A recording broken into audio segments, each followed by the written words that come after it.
नमस्कार। आज की कहानी एक छोटे से गांव के लड़के आरफ और एक रहस्यमयी सुनहरी रोशनी देने वाले पुराने पेड़ के बारे में है।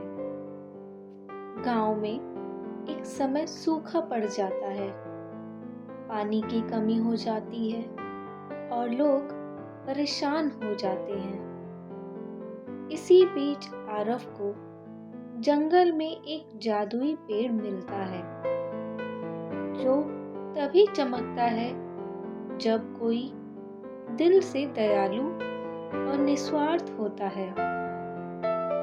कहानी में आरफ कई छोटे छोटे अच्छे काम करता है।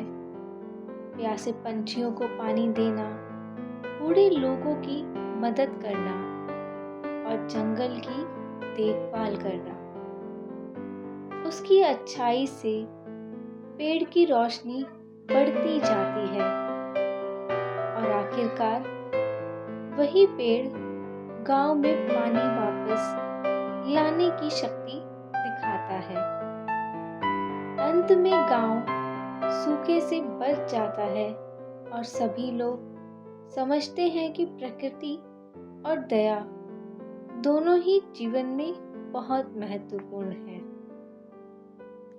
कहानी शुरू करने से पहले आप अपनी जगह पर आराम से लेट जाइए। धीरे धीरे अपनी आंखें बंद कर लीजिए। एक गहरी सांस अंदर लीजिए और बहुत हल्के से बाहर छोड़ दीजिए। महसूस कीजिए कि हर सांस के साथ आपका शरीर हल्का होता जा रहा है। अपने कंधों को ढीला छोड़ दीजिए। चेहरे की मांसपेशियों को नर्म कर दीजिए। हाथ और पैरों को पूरी तरह से रिलैक्स होने दीजिए। अब आपका शरीर पूरी तरह से ढीला है। मन शांत हो चुका है और नींद धीरे धीरे आपकी पलकों पे उतर रही है। आप सुरक्षित हैं, आराम में हैं और बहुत ही सुंदर गहरी नींद में जाने के लिए तैयार हैं। अब अपनी आंखें आधी बंद करें और खुद को एक शांत सुकून भरी जगह पर महसूस करें जहां हल्की हवा चल रही है। चांद आसमान में चमक रहा है और सब बिल्कुल शांत है। बहुत समय पहले पहाड़ियों से घिरे एक शांत गांव में आरव नाम का 10 वर्ष का एक लड़का रहता था। वह बहुत सरल, हंसमुख और हमेशा दूसरों की मदद के लिए तैयार रहने वाला बच्चा था। गांव बहुत सुंदर था।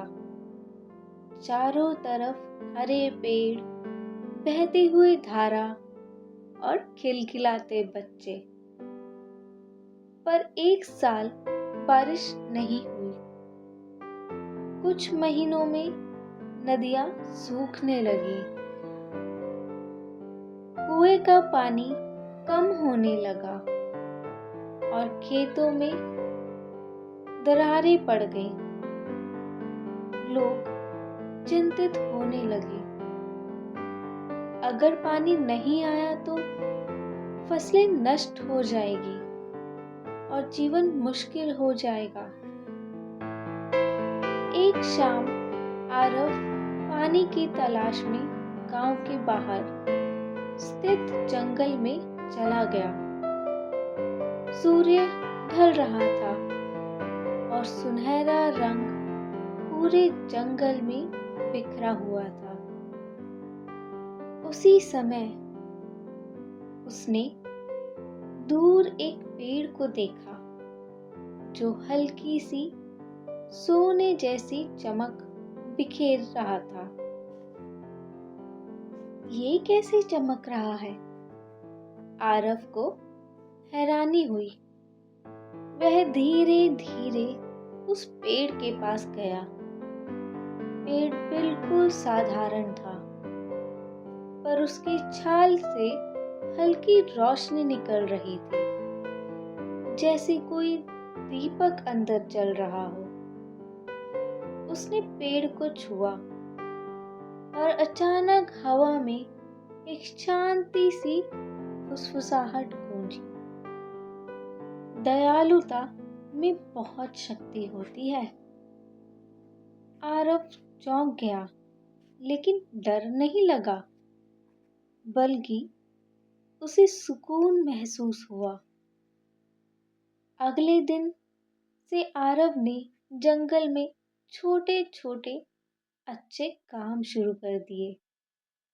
प्यासे पंछियों को पानी देना, गिरे हुए पौधों को सीधा लगाना, जंगल में कचरा साफ करना, बूढ़े लकड़हारे को लकड़ियां उठाने में मदद करना। हर बार जब वह अच्छा काम करता, पेड़ थोड़ा और चमकने लगता। कुछ ही दिनों में पूरी रात उस पेड़ के आसपास हल्की हल्की सुनहरी रोशनी फैलने लगी। गांव वाले हैरान थे। पहले सूखा और अब जंगल में चमकता पेड़। एक रात जब चांद पूरा था और हवा बहुत शांत थी, पेड़ अचानक पहले से कहीं ज्यादा चमकने लगा।